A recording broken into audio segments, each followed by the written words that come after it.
Salam. Sekali lagi salam. Selamat pagi Bapak Ibu, saudara-saudara sekalian yang dikasihi oleh Tuhan. Bersyukur kepada Tuhan kalau sampai dengan hari ini saya dan saudara masih diberi kesempatan untuk memuji, memuliakan Tuhan, meninggikan nama Tuhan. Oleh karena itu Bapak Ibu, saudara-saudara sekalian, saya ajak kita semua sama-sama belajar firman Tuhan pada pagi hari ini dari surat Yohanes yang pertama. Surat Yohanes yang pertama, pasal yang pertama. Ayat yang pertama hingga ayat yang keempat. Ya, surat 1 Yohanes. Pasal yang pertama, ayat yang pertama hingga ayat yang keempat.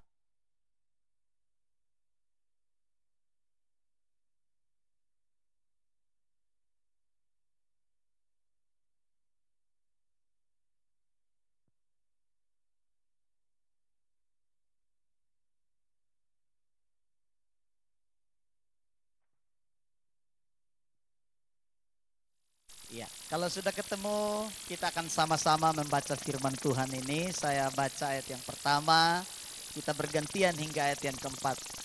Perikopnya kesaksian Rasul tentang firman hidup.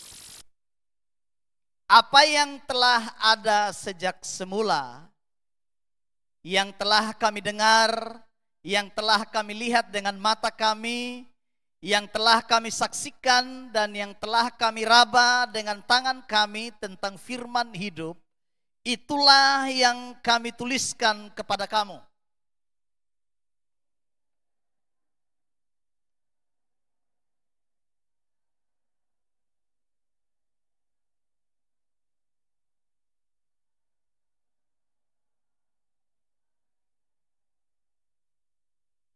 Apa yang telah kami lihat, yang telah kami dengar itu kami beritakan kepada kamu juga, supaya kamu pun beroleh persekutuan dengan kami. Dan persekutuan kami adalah persekutuan dengan Bapa dan dengan anaknya, Yesus Kristus.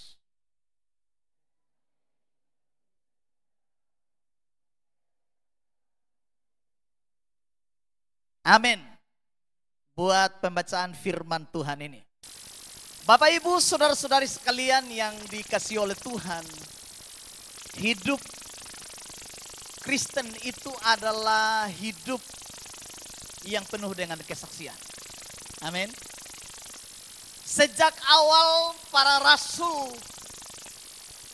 ketika mereka mengalami perjumpaan dengan Tuhan, dan hidup mereka diubahkan Tuhan, mereka menjadi saksi yang luar biasa.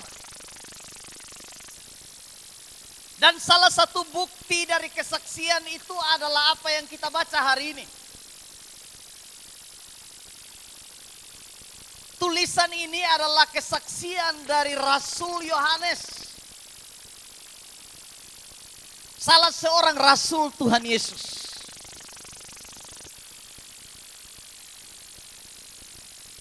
Ia menulis kesaksian tentang siapa Yesus baginya, siapa Yesus bagi kita, siapa Yesus bagi dunia ini.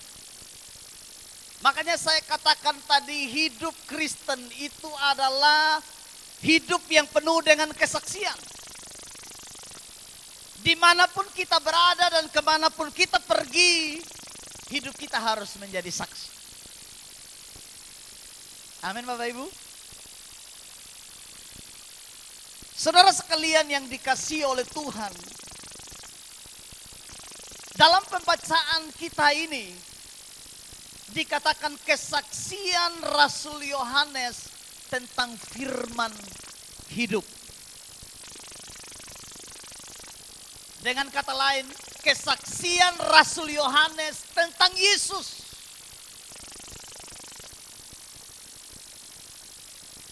Dia bersaksi melalui tulisan. Dia menggunakan tangannya untuk menuliskan sesuatu tentang siapa Yesus.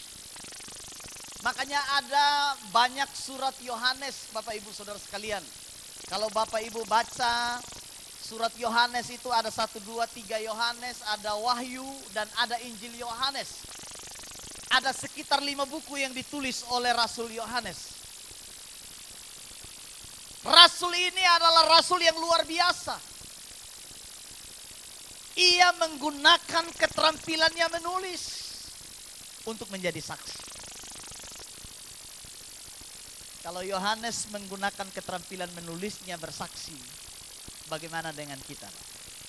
Apa yang kita gunakan untuk bersaksi tentang Tuhan? Keterampilan apa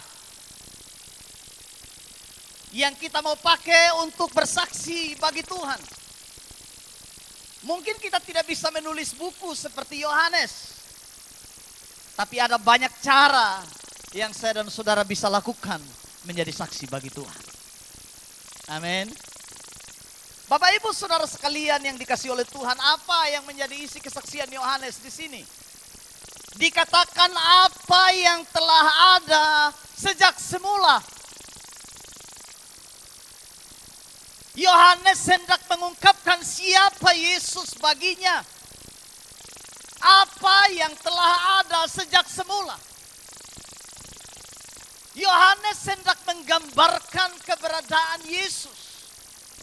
Dia hendak mengungkapkan siapa Yesus. Keberadaannya adalah keberadaan yang sudah ada dari semula. Yesus bukan saja baru ada pada waktu dia lahir. Tapi keberadaan Yesus adalah keberadaan yang dari kekal. Dia sudah ada sebelum dia lahir. Makanya dikatakan Yesus itu berinkarnasi. Allah yang menjadi manusia, Allah yang berinkarnasi menjadi manusia. Rasul Yohanes mengungkapkan keberadaan Yesus. Bahwa keberadaannya adalah keberadaan yang dari kekal sampai kekal. Dari semula.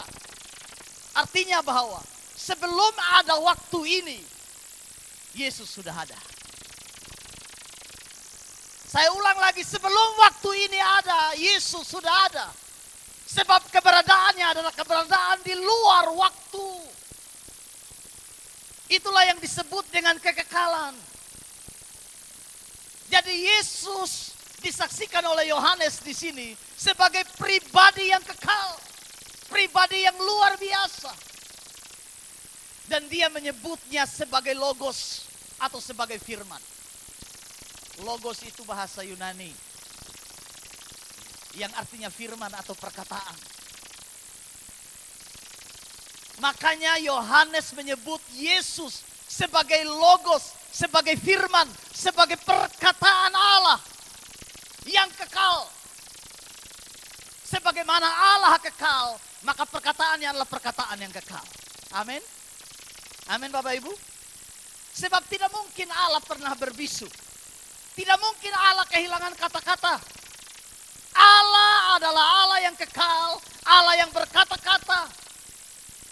Dan kalau Allah kekal, maka perkataannya adalah perkataan yang kekal.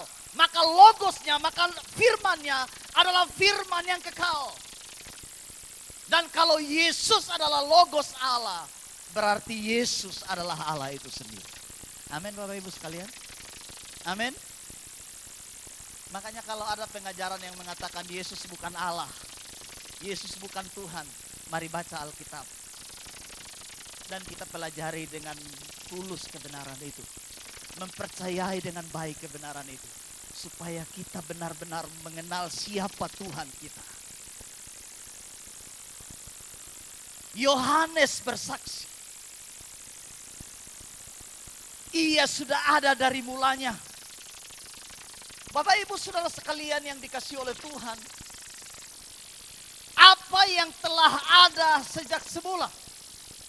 Yang telah kami dengar. Yang telah kami dengar. Artinya bahwa firman atau logos yang telah didengar itu adalah logos yang berasal dari semula, dari awal, dari permulaannya. Dan dikatakan di sini, Logos itu telah kami dengar. Kami telah mendengar Yesus, kira-kira begitu. Kami telah mendengar apa yang dikatakannya.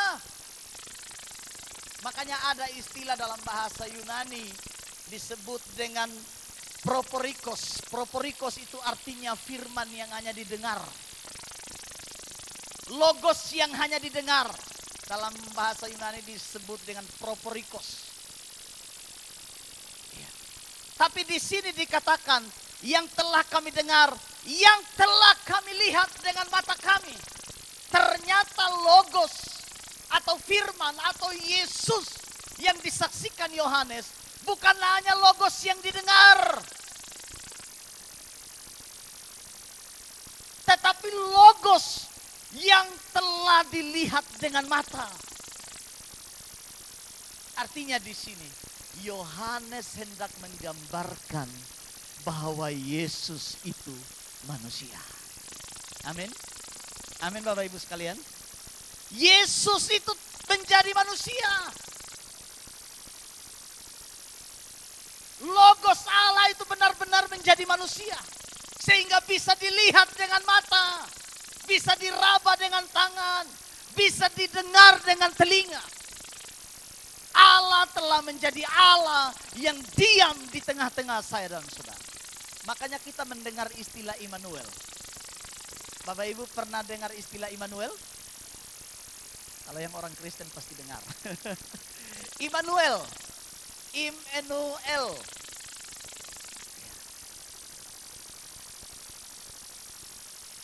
Itu menunjukkan Allah bersama-sama dengan kita. Im artinya menyertai. Enu itu artinya kita. El itu artinya Elohim. Artinya yang menyertai kita itu Allah. Yang ada di tengah-tengah kita itu Allah. Jadi ketika istilah Immanuel dikenakan pada Yesus, berarti hendak memperlihatkan kepada saya dan saudara bahwa Dia Allah yang tinggal dan hidup di tengah-tengah saya dan saudara. Amin Bapak Ibu sekalian. Makanya di sini Yohanes bersaksi tentang siapa Yesus. Dia adalah pribadi yang didengar, dilihat dan diraba. Dia benar-benar menjadi pribadi manusia yang tinggal di tengah-tengah saya dan saudara, yang hidup bersama dengan kita, yang turut merasakan semua penderitaan kita, kelemahan kita, kekurangan kita, dan Dia tahu semua apa yang terjadi di antara saya dan saudara. Bapak Ibu Saudara sekalian yang dikasih oleh Tuhan, Yohanes bersaksi tentang Logos ini, tentang Yesus kepada saya dan saudara. Dikatakan di sini, apa yang telah kami lihat dengan mata kami, yang telah kami saksikan, yang telah kami raba dengan tangan kami tentang firman hidup itu, itulah yang kami tuliskan kepada kamu. Yohanes ingin membagikan pengalaman bersama dengan Tuhan kepada semua orang. Supaya orang lain juga boleh mengalami pengalaman yang sama. Mereka berjumpa dengan Tuhan. Mereka bertemu dengan Tuhan. Mereka diubahkan Tuhan. Mereka diberkati Tuhan. Mereka mengalami kehidupan kekal bersama dengan Tuhan. Itulah yang mau disaksikan oleh Yohanes pada saya dan saudara. Sehingga di sini dengan tegas ia menuliskan ini. Itulah yang kami tuliskan kepada kamu. Bapak Ibu Saudara sekalian yang dikasihi oleh Tuhan. Dikatakan di sini. Kami telah meraba dengan tangan kami tentang firman yang hidup itu. Tentang firman yang hidup itu. Bahwa di dalam firman yang hidup itu ada nilai yang luar biasa yang mau disampaikan. Ada nilai yang luar biasa. Sebab di sini perkataan ayat selanjutnya dikatakan, di dalam hidup itu Ada kehidupan kekal yang mau dinyatakan oleh Sang Logos itu, oleh Sang Anak itu, oleh Yesus itu bagi saya dan saudara. Jadi ketika Yohanes bersaksi tentang firman hidup, dia sedang bersaksi tentang nilai kekekalan yang akan diperoleh semua orang yang percaya kepada Sang Firman, yaitu Yesus itu. Amin Bapak Ibu. Amin. Itu sebabnya Yesus disebut sebagai firman yang hidup atau logos yang hidup. Dan orang-orang yang bersekutu dengan logos yang hidup itu akan memiliki nilai kehidupan kekekalan di dalam diri mereka. Sehingga saya dan saudara yang percaya Yesus akan memperoleh kehidupan yang kekal. Katakan amin. Bilang sama tetangga di sebelah kiri kanan, percaya Yesus, hidup kekal. Iya Bapak Ibu sekalian. Iya. Karena dia disebut sebagai firman hidup atau logos hidup.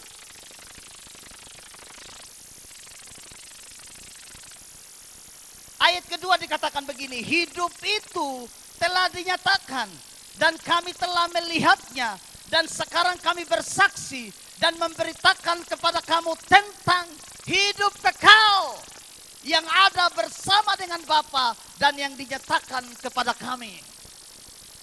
Hidup kekal. Hidup kekal. Kata hidup kekal di sini diterjemahkan dari bahasa Yunani dari kata zoe. Bukan kayak bahasa sabu ya, zoe. Zoe itu sial. Ini zoe. Sedikit keren pakai Z. Zoe gitu ya. Hidup kekal. Ini bicara soal apa? Kualitas dari hidup itu sendiri. Makanya dalam pelajaran sekolah kita ada istilah bios. Memang bahasa Yunani itu ada istilah bios yang menunjukkan hidup yang biasa. Ada juga yang diterjemahkan dengan zoe, menunjukkan kepada nilai atau kualitas dari kehidupan itu. Diterjemahkan dengan hidup kekal.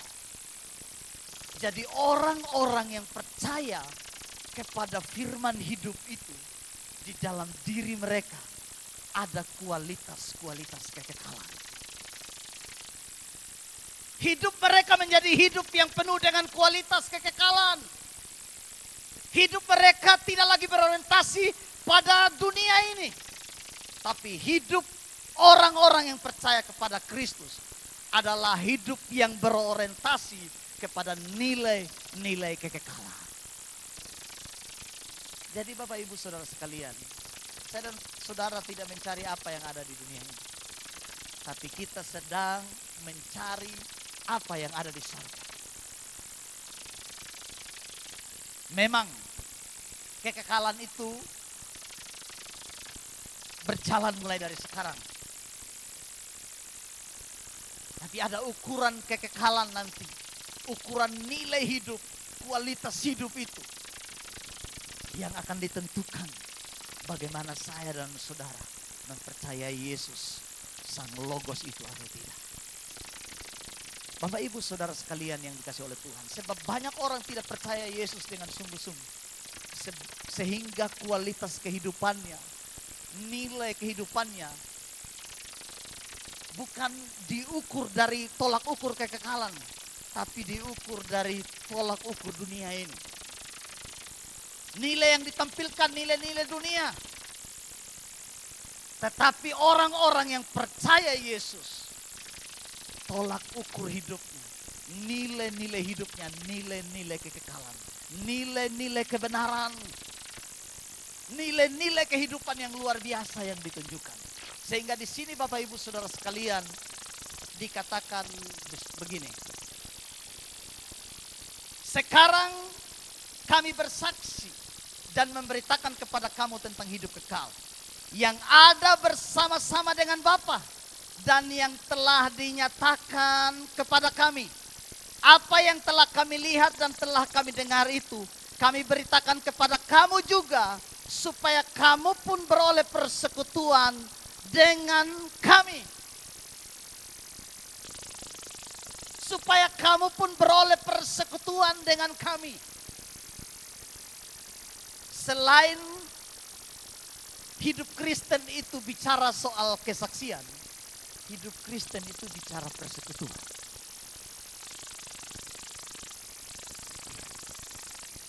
Bicara persekutuan. Istilah persekutuan di sini menggambarkan sebuah kebersamaan yang tidak bisa dipisahkan. Koinonia. Sebuah kebersamaan yang tidak bisa dipisahkan. Istilah persekutuan di sini digambarkan seperti satu kapal. Seperti satu kapal.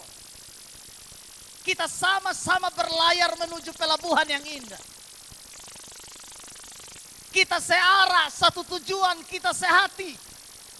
Bergerak menuju kepada kehidupan kekal itu.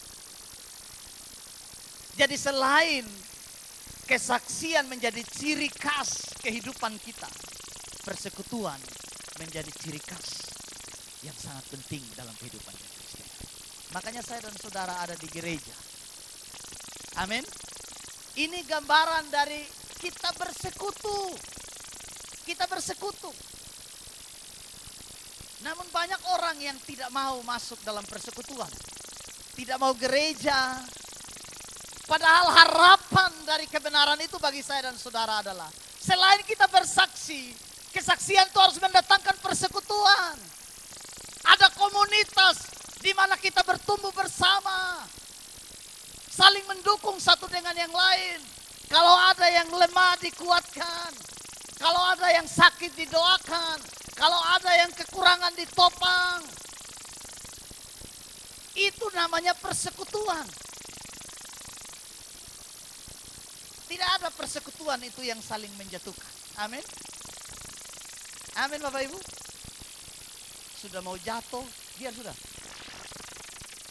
Terserah mau jatuh-jatuh. Bapak Ibu sekalian, kalau ada yang lain jatuh, kita yang kuat itu angkat. Amin. Jangan yang lain sumiring, kita dorong lain. Terserah.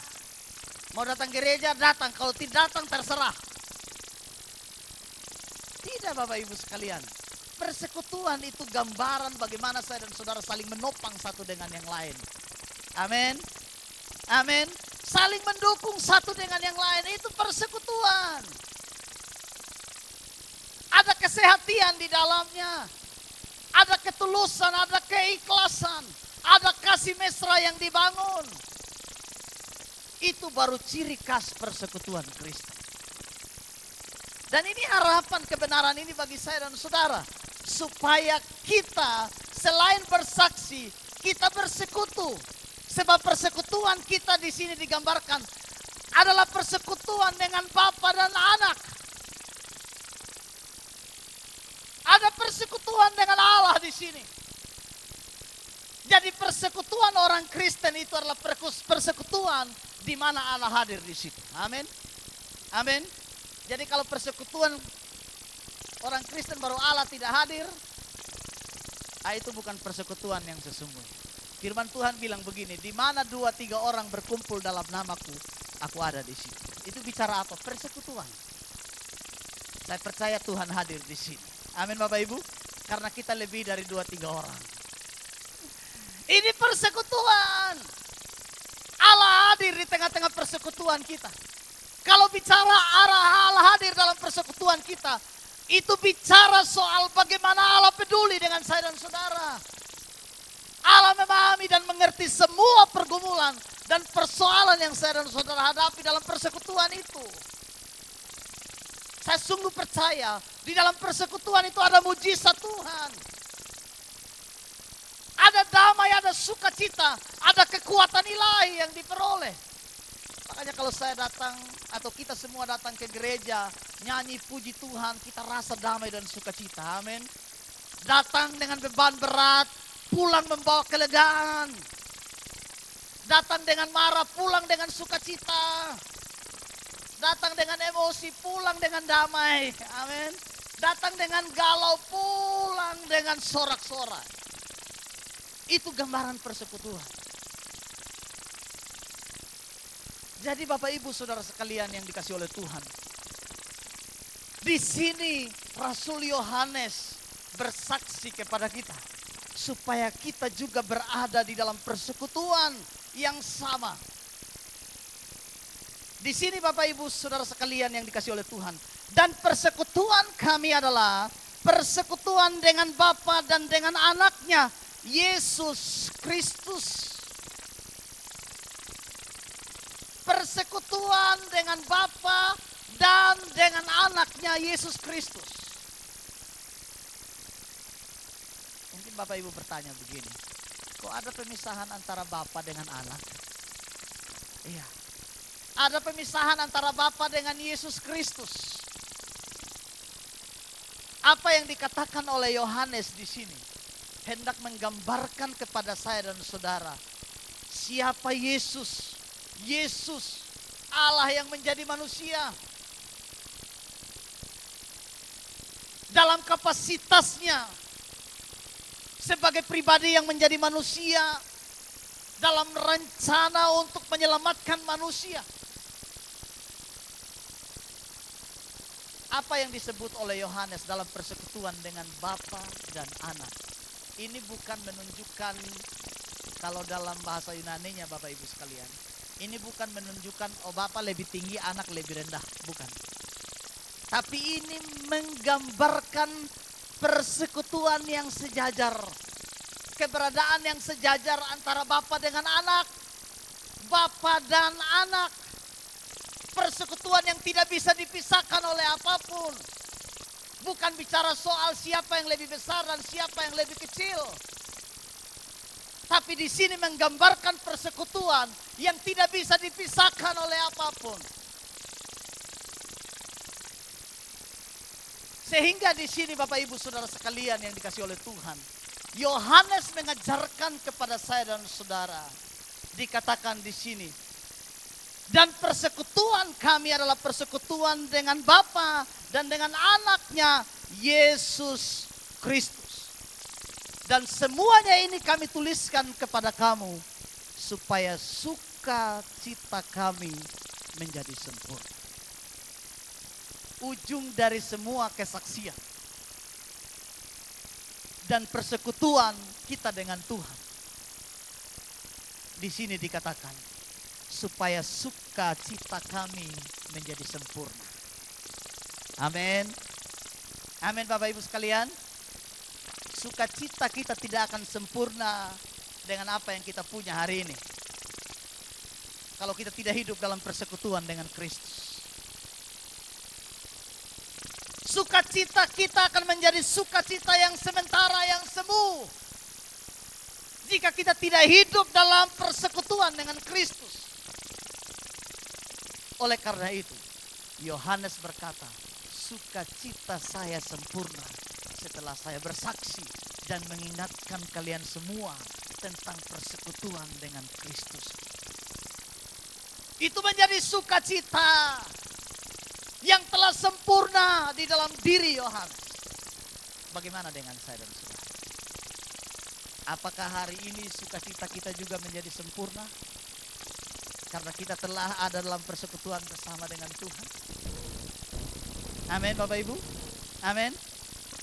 Kalau belum sempurna, kalau sukacita kita belum penuh, belum sempurna, dan sukacita itu masih tergantung situasi, mari koreksi. Apa yang salah? Apakah kesaksian kita yang salah atau persekutuan kita yang kurang? Oleh karena itu Bapak Ibu Saudara sekalian yang dikasihi oleh Tuhan, sukacita kita menjadi sempurna kalau kita hidup dalam kesaksian dan juga persekutuan dengan Kristus. Hal ini paling penting dalam hidup saya dan saudara. Oleh karena itu Bapak Ibu Saudara sekalian yang dikasihi oleh Tuhan, apa yang disampaikan oleh Yohanes bagi kita menjadi perenungan yang luar biasa, supaya kita menjadi anak-anak Tuhan yang terus-menerus bersaksi, terus-menerus ada di dalam persekutuan, hidup dalam sukacita yang sempurna. Amin Bapak Ibu. Amin. Sebentar kita akan masuk dalam persekutuan dengan tubuh dan darah Kristus. Harapan saya ketika kita masuk dalam perjamuan kudus ini, mari kita memahami bahwa apa yang kita lakukan hari ini adalah bagian dari bagaimana kita mengambil bagian dalam persekutuan dengan tubuh dan darah Kristus. Persekutuan ini penting untuk mengingat apa yang telah Tuhan lakukan bagi saya dan saudara. Sebab harga dari persekutuan itu mahal. Harga dari persekutuan itu mahal. Harga dari kesaksian itu mahal. Bapak Ibu tahu Yohanes pada waktu ia menjadi saksi, ia digoreng di dalam kuali seperti goreng ikan dalam kuali. Sesudah digoreng ia tidak mati, ia dibuang ke Pulau Patmos. Ia dibuang ke Pulau Patmos. Dan di sana, di tengah-tengah penderitaannya, ia masih mendapatkan pewahyuan dari Tuhan. Makanya ia tulis kitab Wahyu. Harga dari sebuah kesaksian itu mahal. Mahal, Bapak Ibu. Menjadi saksi Kristus itu mahal harganya. Bisa dibayar dengan nyawa. Tuhan. Dibayar dengan darah. Haleluya, Yesus. Persekutuan.